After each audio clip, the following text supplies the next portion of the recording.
जहां से इस वक्त देखिए आनंदीबेन पटेल पहुंच चुकी हैं। राज्यपाल योगी आदित्यनाथ नजर आ रहे हैं और वो सदस्यगण जिन्हें आज मंत्री पद की शपथ लेनी है। कार्रवाई प्रारंभ की जा रही है।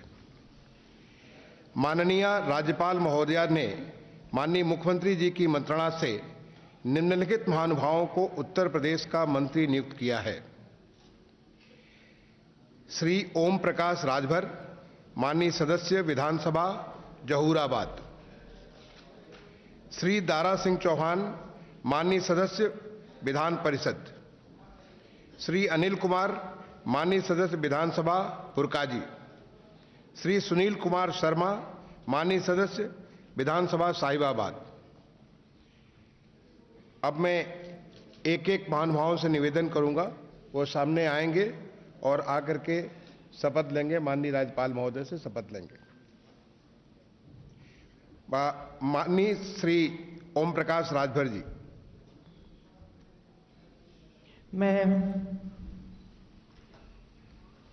मैं ओम प्रकाश राजभर ईश्वर की शपथ लेता हूं कि मैं विधि द्वारा स्थापित भारत के संविधान के प्रति सच्ची श्रद्धा और निष्ठा रखूंगा।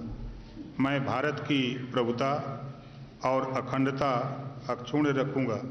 मैं उत्तर प्रदेश राज्य के मंत्री के रूप में अपने कर्तव्यों का श्रद्धापूर्वक और शुद्ध अंतःकरण से निर्वहन करूंगा तथा मैं भय या पक्षपात, अनुराग या द्वेष के बिना सभी प्रकार के लोगों के प्रति संविधान और विधि के अनुसार न्याय करूंगा। मैं ओम प्रकाश राजभर ईश्वर की शपथ लेता हूं कि जो विषय उत्तर प्रदेश राज्य के मंत्री के रूप में मेरे विचार के लिए लाया जाएगा अथवा मुझे ज्ञात होगा, उसे किसी व्यक्ति या व्यक्तियों को तब के सिवाय जबकि ऐसे मंत्री के रूप में अपने कर्तव्यों के सम्यक निर्वहन के लिए ऐसा करना अपेक्षित हो, मैं प्रत्यक्ष अथवा अप्रत्यक्ष रूप से ससूचित या प्रकट नहीं करूंगा। माननीय श्री दारा सिंह चौहान जी से अनुरोध है कि कृपया शपथ ग्रहण करने के लिए पधारने का कष्ट करें।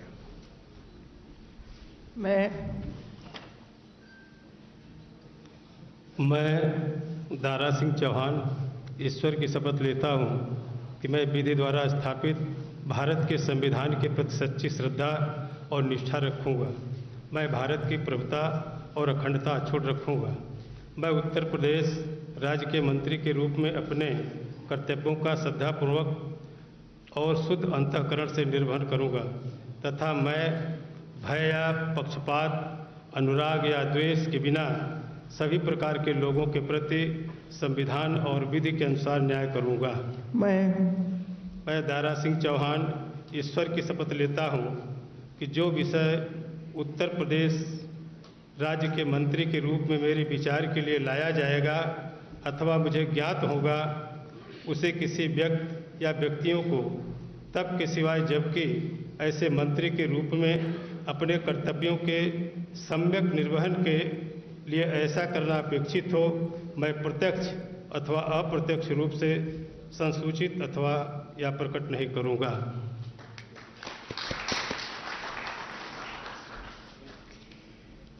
माननीय श्री अनिल कुमार जी से अनुरोध है कि कृपया शपथ ग्रहण करने हेतु पधारने का कष्ट करें। मैं अनिल कुमार ईश्वर की शपथ लेता हूं कि मैं विधि द्वारा स्थापित भारत के संविधान के प्रति सच्ची श्रद्धा और निष्ठा रखूंगा। मैं भारत की प्रभुता और अखंडता अक्षुण्ण रखूंगा। मैं उत्तर प्रदेश राज्य के मंत्री के रूप में अपने कर्तव्य का श्रद्धापूर्वक शुद्ध अंतःकरण से निर्वहन करूंगा तथा मैं भय या पक्षपात, अनुराग, द्वेष के बिना सभी प्रकार के लोगों के प्रति संविधान और विधि के अनुसार न्याय करूंगा। मैं अनिल कुमार ईश्वर की शपथ लेता हूं जो विषय उत्तर प्रदेश राज्य के मंत्री के रूप में मेरे विचार के लिए लाया जाएगा अथवा मुझे ज्ञात होगा, उसे किसी व्यक्तियों को तब के सिवाय जबकि ऐसे मंत्री के रूप में अपने कर्तव्यों को समय निर्वहन के लिए ऐसा करना अपेक्षित होगा। मैं प्रत्यक्ष अथवा अप्रत्यक्ष रूप से संसूचित या प्रकट नहीं करूंगा। माननीय श्री सुनील कुमार शर्मा जी से अनुरोध है कि कृपया शपथ ग्रहण हेतु पधारने का कष्ट करें।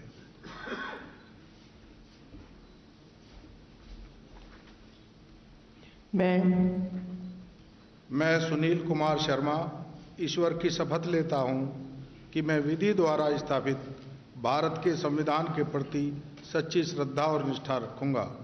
मैं भारत की प्रभुता और अखंडता अक्षुण्ण रखूंगा। मैं उत्तर प्रदेश राज्य के मंत्री के रूप में अपने कर्तव्यों का श्रद्धापूर्वक और शुद्ध अंतःकरण से निर्वहन करूंगा तथा मैं भय या पक्षपात, अनुराग या द्वेष के बिना सभी प्रकार के लोगों के प्रति संविधान और विधि के अनुसार न्याय करूंगा। मैं सुनील कुमार शर्मा ईश्वर की शपथ लेता हूं कि जो विषय उत्तर प्रदेश राज्य के मंत्री के रूप में मेरे विचार के लिए लाया जाएगा अथवा मुझे ज्ञात होगा, उसे किसी व्यक्ति या व्यक्तियों को तब के सिवाय जबकि ऐसे मंत्री के रूप में अपने कर्तव्यों के सम्यक निर्वहन के लिए ऐसा करना अपेक्षित हो, मैं प्रत्यक्ष अथवा अप्रत्यक्ष रूप से संसूचित या प्रकट नहीं करूंगा।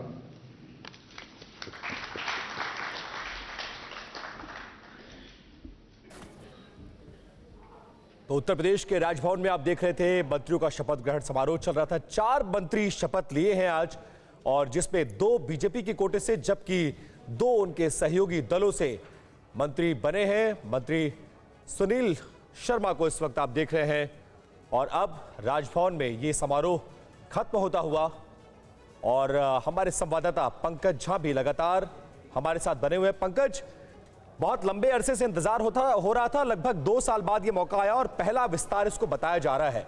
और लोकसभा चुनाव की अगर बात करें तो बीजेपी अपनी जीत को लेकर सुनिश्चित तो है, लेकिन इस जीत को और भी श्योर कर लेना चाहती है। इसीलिए सहयोगियों को भी जगह मिली और जातिगत समीकरण को भी साधने की पूरी तरह से कोशिश की गई है।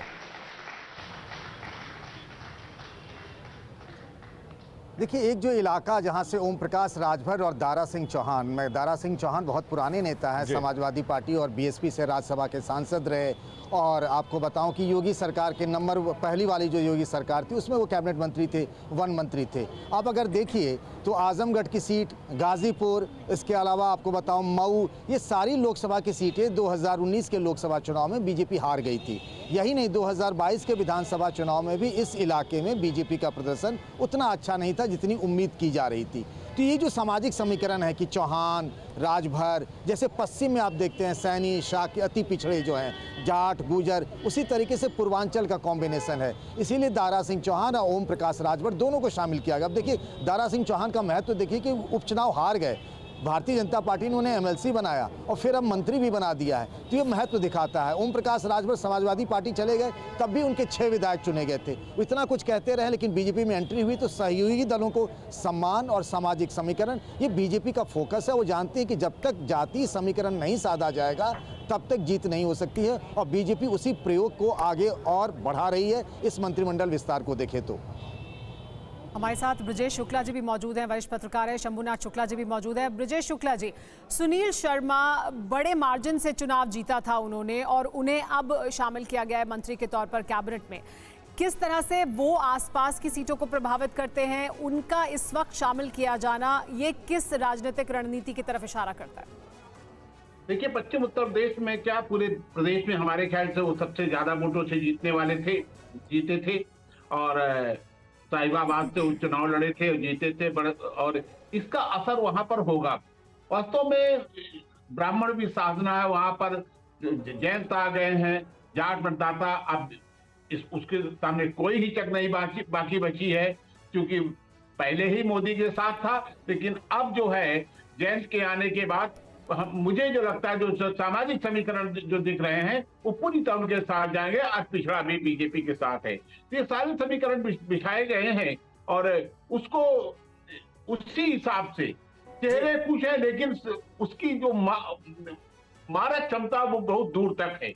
चाहे शर्मा जी हो या दारा सिंह चौहान हो या ओपी राजभर हो या अनिल कुमार हो, इनका अपना वो अनिल कुमार को, अब ये पहले राजपाल बालियान का नाम आ रहा था क्योंकि जंग के बहुत नजदीक है, लेकिन उनकी मजबूरी थी कि एक सीट थी, उसमें यह संदेश देना था।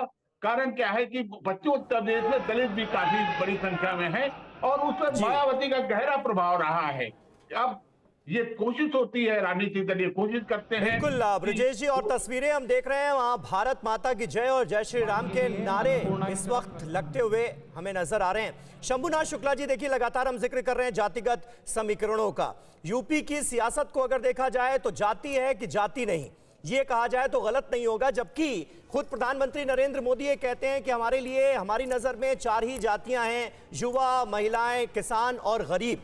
लेकिन जब भी या तो टिकट बंटवारा हो या फिर मंत्रिमंडल गठन हो या विस्तार हो, जातिगत समीकरणों को ध्यान में रखना बहुत अहम हो जाता है। कैसे आप देखते हैं इसे? देखिए, बीजेपी सरकार इस बार तो हर तरह से जाति समीकरण साधने की कोशिश कर रही है। खासतौर पे अभी जो लोकसभा के टिकट घोषित किए उसमें देखिए सबसे ज्यादा फोकस उसका ओबीसी पे है, क्योंकि पता है कि ओबीसी के समुदाय की सबसे ज्यादा आबादी है। इसीलिए ओम प्रकाश राजभर हों या दारा सिंह चौहान हो, उनको मंत्री बनाया गया। यहाँ पर दलित कोटे से अनिल कुमार को बनाया गया, पुरकाजी से जो विधायक हैं। लेकिन एक ब्राह्मण कम्युनिटी ऐसी है जो पूरे उत्तर प्रदेश में लगभग समान है, सभी जगह कुछ ना कुछ वोट उसका है, चाहे वेस्ट हो, चाहे बुंदेलखंड हो, तराई का इलाका हो या ईस्टर्न यूपी हो। इसलिए एक कोई ब्राह्मण चेहरा यहाँ से लाना था। उसमें खासतौर पे इस पूरे इलाके में साहिवाबाद एक ऐसी सीट है जो शहरी सीट भी है और जिसमें वोटर भी काफी हैं जी। पूरे साहिवाबाद का जो इलाका है, इसमें इंदिरापुरम, वसुंधरा, वैशाली, ये जो इलाके हैं, इनमें बाहर के लोग हैं और मोस्टली अगड़ी जातियों के लोग हैं। तो अगड़ी जातियों से या ब्राह्मण चेहरे के तौर पे एक व्यक्ति दिखाई पड़ता है, सुनील शर्मा, वो यहाँ से जीते हुए, इसलिए उनको मंत्री बनाया गया। और 2017 और 2022 दोनों ही विधानसभा चुनाव में रिकॉर्ड मतों से जीते। और सुनील शर्मा कुछ उन्होंने अपने बूथ लेवल पे भी ब्राह्मणों के कुछ सम्मेलन भी बुलाए, कुछ करते रहते हैं। इसका भी एक असर पड़ा कि ब्राह्मण थोड़ा एक्टिव, वेस्टर्न यूपी में ज्यादा एक्टिव हो गया और एग्रेसिव भी है। जो कि ईस्टर्न यूपी में नहीं। ईस्टर्न यूपी में ब्राह्मण उस तरह से, उसकी आबादी ज्यादा है तो उस तरह से एग्रेसिव नहीं है। वेस्टर्न यूपी में ज्यादा एग्रेसिव है और इस सब को यहाँ बीजेपी कहीं ना कहीं, जैसे परशुराम सम्मेलन है, कुछ ना कुछ करती रहती। सर, ये जो डिटेल आप लगातार कर रहे हैं ये बहुत महत्वपूर्ण है। उत्तर प्रदेश की राजनीति में बहुत बड़ा सूबा है, 80 सीटें लोकसभा की आती हैं और ये कहा जा रहा है कि योगी सरकार का 2.0 ये जो मंत्रिमंडल में फेरबदल हुआ है, इसका बहुत जल्द असर भी 2024 के चुनावों में, लोकसभा चुनाव में देखने को मिलेगा।